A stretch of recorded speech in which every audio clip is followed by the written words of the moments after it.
Hello everyone, looking at oil heading into Monday, September 19th. So we have the contracts rolling over on a lot of sources, which is going to affect obviously the price and some of the technicals. I'll look at that on the shorter term time frames, but the daily chart right now, very key support down here, 43 even, and we did break that on Friday. And let's look at that right now actually. So on Friday we got down to 42.76. The bulls bought that dip.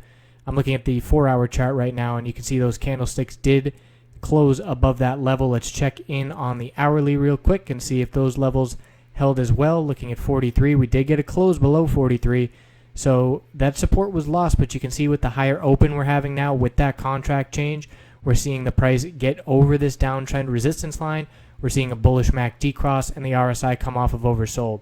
So it is certainly being affected, obviously, by that rollover. And we're looking at resistance of 44.34.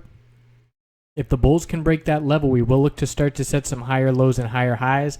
And it's really couldn't have come at a better time for the bulls for these contracts to roll over, because we are at the break, or right on the verge of a key break. And if we lost 43 convincingly, which we technically did, but again, we're seeing a much higher open today.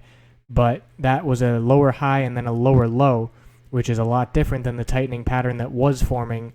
So the bulls seeing a little bit of help here with the contract change overnight. We'll see if these gains can hold overnight as we approach tomorrow. We'll be checking in on it live pre-market and watching this key lower high level of 44.34. So I appreciate you watching, and we'll check back in, get used to those normal videos as they usually come out each night, and I'll be back to doing that this week. Have a great rest of your Sunday.